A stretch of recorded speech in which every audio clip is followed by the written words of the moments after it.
बार की बात है। एक राज्य में खड़क सिंह नाम का राजा राज करता था। उसकी 2 बेटियां थी। बड़ी राजकुमारी अलका जन्म से बहुत खूबसूरत थी, लेकिन क्रूर स्वभाव की थी। छोटी राजकुमारी विभा साधारण और मधुर स्वभाव वाली थी।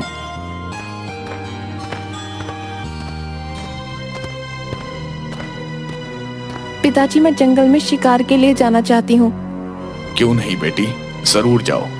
सैनिकों, राजकुमारी को शिकार पर ले जाने की तैयारी करो।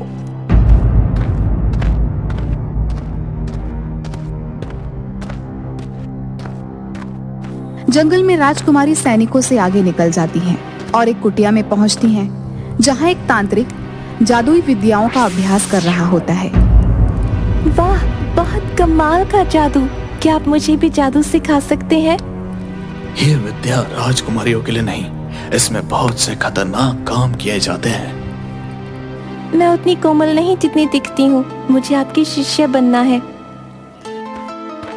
राजकुमारी जादूगर के सामने ही एक कबूतर को हाथों में पकड़कर मार देती है, पर जादूगर राजी नहीं होता। अब राजकुमारी रोज आकर चुपचाप ये विद्या सीखने लगती हैं और पारंगत हो जाती हैं। समय के साथ दोनों राजकुमारियां जवान हो जाती हैं। एक दिन,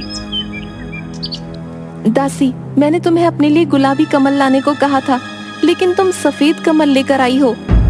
राजकुमारी, इस बार सरोवर में केवल सफेद कमल हुए हैं। तुम्हें सरोवर में अपनी बलि चढ़ानी होगी, तभी सरोवर में खिलने वाले फूल गुलाबी होंगे, जिनके रस से स्नान कर मैं पहले से भी अधिक खूबसूरत हो जाऊंगी। ये क्या कह रही हैं राजकुमारी? मेरे छोटे छोटे बच्चे हैं, मैं ऐसा कैसे कर सकती हूँ? सैनिकों, दासी को ले जाओ, शाही सरोवर में इसकी बलि चढ़ा दो। इसने शाही हुक्म मानने से इनकार किया है। दूसरी तरफ राजकुमारी विभा शाही सरोवर के पास बैठकर तितलियों के साथ खेल रही थी और पक्षियों को खाना खिला रही थी। वह दासी को वहां लाते हुए देखकर सैनिकों से पूछती हैं, सैनिकों, तुम इस तरह दासी को खींचकर क्यों ले जा रहे हो? क्या तुम्हें पता नहीं महाराज खड़क सिंह के राज्य में अन्याय नहीं होता? बड़ी राजकुमारी ने गुलाबी कमल के फूलों को रंग देने के लिए सैनिकों से मेरी बलि चढ़ाकर सरोवर में मेरा रक्त डालने की आज्ञा दी है। ये तुम क्या कह रही हो? ये कैसे हो सकता है? बहन इतनी क्रूर नहीं हो सकती। सैनिकों, तुम दासी को छोड़ दो। जब अलका को इस बात का पता चलता है तो वह महाराज से कहती है, देखा पिताजी, ये विवाह मेरे कामों में भी रुकावटें डालने लगी। मेरे आदेश को रद्द कर दिया। मेरा अपमान किया गया है पिताजी। महाराज अपनी बड़ी बेटी अलका से अधिक प्यार करते थे, क्योंकि उसने जादुई शक्तियों से उन्हें अपने वश में कर लिया था। वे विभा को बहुत डांटते हैं। राजकुमारी विभा, अपनी बड़ी बहन की आज्ञा का अवहेलना करना ठीक नहीं है। इसके लिए आपको दंड दिया जाएगा। आपको एक समय का भोजन नहीं मिलेगा। अलका मुस्कुराकर अपनी जीत पर अपनी छोटी बहन को देखती है और विभा को सजा हो जाती है।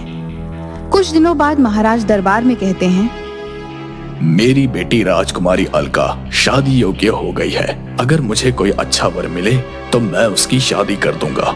महाराज, पड़ोसी देश का राजकुमार प्रताप सिंह बेटी अलका के लिए सबसे अच्छा वर साबित होगा। महामंत्री, अब तुरंत ही शादी का न्योता भेजिए। मैं चाहता हूँ मेरी अपूर्व सुंदरी बेटी अलका का विवाह एक बड़े राजा से हो। महामंत्री पड़ोस के राज्य में राजकुमारी के लिए राजकुमार प्रताप का हाथ मांगने का न्योता देते हैं। वह उसे मंजूर कर लेते हैं। प्रताप सिंह अपने पिता से कहते हैं, पिताजी, मैं एक ऐसी राजकुमारी से शादी करूंगा जो प्रजा को प्यार कर सके। मैं खुद राजकुमारी को परखना चाहता हूँ। प्रताप सिंह जीवन साथी की खोज में महाराज खड़क सिंह के राज्य में पहुँचे तो महाराज ने उनका भव्य स्वागत किया। राजकुमार, आप हमारे राज्य में आए, आपका स्वागत है। आपके लिए हमने आज शाम को भव्य आयोजन किया है, आप उसमें जरूर आइएगा। राजकुमार ने मन ही मन सोचा, राजकुमारी को जानने के लिए इससे अच्छा मौका कुछ हो ही नहीं सकता, और उन्होंने राजा का निमंत्रण स्वीकार कर राजमहल पहुंचे। आइए, आपका स्वागत है राजकुमार।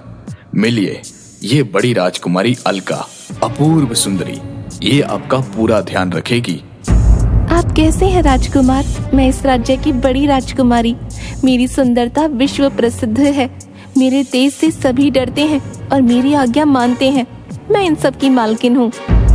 अपनी सुंदरता पर इतना घमंड? सुंदरता तो कभी भी खत्म हो सकती है राजकुमारी।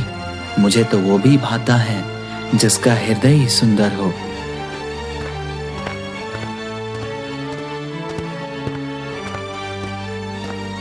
अलका प्रताप सिंह पर मोहित हो जाती है और कहीं वे उसकी बहन राजकुमारी विभा को न पसंद करे, इसीलिए अपनी बहन को जादुई शक्तियों से बिल्कुल साधारण दासी की पोशाक में ले आती है। आपका व्यक्तित्व निराला है। मेरा सही जोड़ सिर्फ आप ही हो सकते हैं। मुझे आप बहुत पसंद हैं। मैं आपसे विवाह करना चाहती हूँ। राजकुमारी, मैं व्यक्तित्व को देखकर विवाह निर्णय नहीं ले सकता। लीजिए राजकुमारी, आपके लिए ये ताजे फूलों का रस। सिपाहियों, इस दासी को 100 कोड़े लगाए जाएं। इसने राजकुमार से बात करते समय बीच में बोलने की हिम्मत की। राजकुमार को राजकुमारी बहुत क्रूर लगी। उसकी बातें जलन और नफरत से भरी थी। उन्होंने मन ही मन सोचा, यदि ये 10 राज्यों के मालिक होते फिर भी मैं उसे अपनी पत्नी नहीं बना सकता। तभी प्रताप सिंह की नजर छोटी राजकुमारी विभा पर पड़ी। वो लड़की कौन है जिसके चेहरे पर उसकी मासूमियत उसके चेहरे को एक अलग ही चमकान प्रदान कर रही है? वो मेरी छोटी बहन विभा है। वो किसी योग्य नहीं, उसमें कोई शाही आदत नहीं, हर समय हमारे गुलामों की सहायता में लगी रहती है।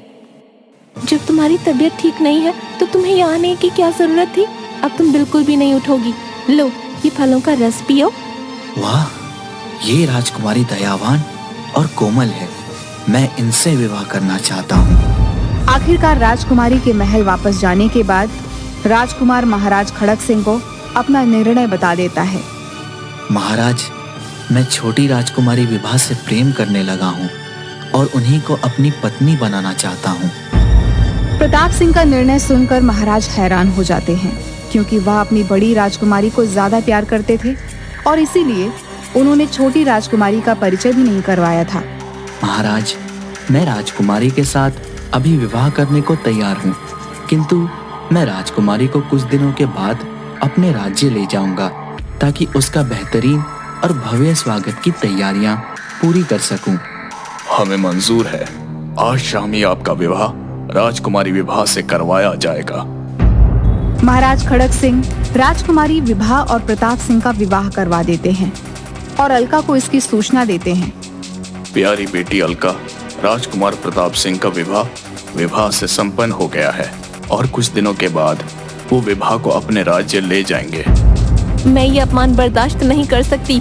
प्रताप सिंह से सिर्फ मेरा विवाह होगा, वरना मैं अपनी जान दे दूंगी। मुझे पता है बेटी, पर अब हमारे पास कोई रास्ता नहीं। अगर हम विभा को उनकी नजरों से दूर कर दें तो उनके पास मुझसे विवाह करने के अलावा कोई दूसरा रास्ता नहीं रह जाएगा। पिताजी, मुझे शीशे के टुकड़े और बकरे का खून चाहिए। मैं अपनी जादुई शक्ति से दूर रेगिस्तान में एक शीशे का महल बना दूंगी। हम विभा को वहीं रखेंगे।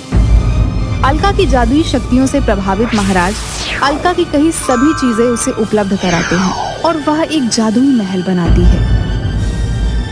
राजकुमार, मैं बहुत शर्मिंदा हूँ। छोटी राजकुमारी विवाह होने के तुरंत बाद न जाने कहाँ गायब हो गई है। हमने उसकी खोज हर देश में करवाई, पर वहाँ कोई नहीं मिला। आप उदास न हो राजकुमार, पहले ही जानती थी मैं कि वो आपके योग्य नहीं है। मैं अभी भी आपके साथ चलने को तैयार हूँ। मुझे आप लोगों की बातों पर बिल्कुल भी भरोसा नहीं है। मैं अपनी पत्नी को स्वयं ढूंढ लूंगा। राजकुमारी अलका, यदि आप 10 राज्यों की मालकिन होती फिर भी मैं आपको अपनी पत्नी नहीं बना सकता। राजकुमार की बात से अलका अपमान में जलने लगती है। दूसरी तरफ विभा शीशे की महल में अकेली बैठी सोच रही थी।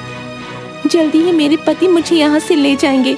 पिताजी और बहन ने शायद मुझे मेरे पति का स्वागत करने के लिए यहाँ रखा है। सब मुझे कितना प्यार करते हैं। काफी दिन बीत जाने के बाद विभा देखती है कि महल के चारों ओर कोई परिंदा भी पर नहीं मारता। वह पूरी तरह से अकेली है। वह बाहर निकलने की कोशिश करती है, लेकिन दरवाजा नहीं खुलता। क्या मुझे यहाँ कैद कर दिया गया है? आखिर मेरा क्या अपराध है? क्या अब मैं कभी अपने पति से नहीं मिल सकूंगी? वह महल की छत पर जाती है और चारों तरफ रेत देखकर घबरा जाती है। अचानक छत पर एक रंग बिरंगी तितली आकर बैठ जाती है। तितली, काश तुम मुझसे बात कर सकती। कितने दिन हो गए मैंने किसी से बात नहीं की, किसी को नहीं देखा। क्या तुम मुझसे बात कर सकती हो? प्यारी राजकुमारी, मैं वही हूँ जिसके साथ आप शाही बाग में खेला करती थी। इतने दिन तक आपको वहाँ न देखकर मैं आपको ढूंढते हुए यहाँ आ गई। क्या तुम मेरा संदेश राजकुमार तक पहुँचा सकती हो? राजकुमारी, राजकुमार मेरी भाषा समझ भी नहीं सकते, भला मैं आपका संदेश कैसे पहुँचाऊँ? यदि कोई मेरे पैरों में रंग लगा दे तो मैं राजकुमार को लिखकर समझा सकती हूँ। तितली सीधे राजकुमार के पास जाती है और महल की रंगोली पर बैठ उसका रंग अपने पैर में लगा दीवार पर राजकुमारी का संदेश लिख देती है। तितली, क्या तुम मुझे राजकुमारी के पास ले जा सकती हो? तितली राजकुमार को उनकी सेना के साथ राजकुमारी विभा तक पहुंचा देती है।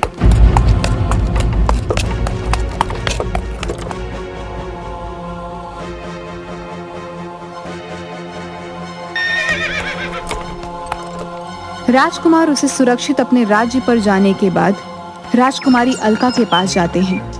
राजकुमारी अलका, मुझे आपका प्रस्ताव मंजूर है। आपने सही कहा था, मेरे योग्य आप ही हैं। मैं अभी विवाह को भूल गया हूँ, किंतु एक बहुत बड़ी समस्या है। समस्या? कैसी समस्या राजकुमार? राजकुमारी, मुझे श्राप मिला है कि मेरा विवाह उसी से हो सकता है जो कन्या अपने शरीर को छोटा करके इस बोतल में प्रवेश कर सके और वापस आ सके।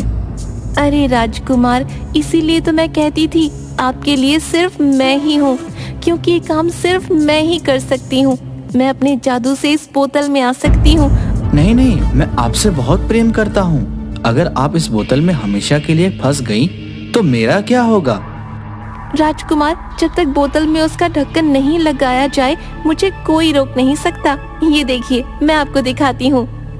जादुई मंत्रों को बोलकर बोतल के अंदर चली जाती है और उसके जाते ही राजकुमार बोतल का ढक्कन लगा देता है और कहता है, तुमने मेरी पत्नी को शीश के महल में कैद किया था।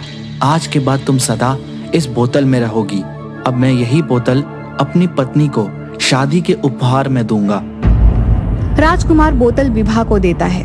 दयालु विभा अपनी बहन को उसमें तड़पता देख उसका ढक्कन खोल देती है और कहती है, राजकुमार, मैं अपनी बहन को इस तरह तड़पता हुआ नहीं देख सकती। मैंने इन्हें माफ कर दिया है। मेरी शादी का उपहार यही है कि आप इन्हें माफ कर दें। बहन की दया देखकर अलका की आंखों से पश्चाताप और शर्म के आंसू बहने लगते हैं। वह विभा और प्रताप सिंह से क्षमा मांगती है और अपने राज्य वापस चली जाती है। सब खुशी खुशी से रहने लगते हैं।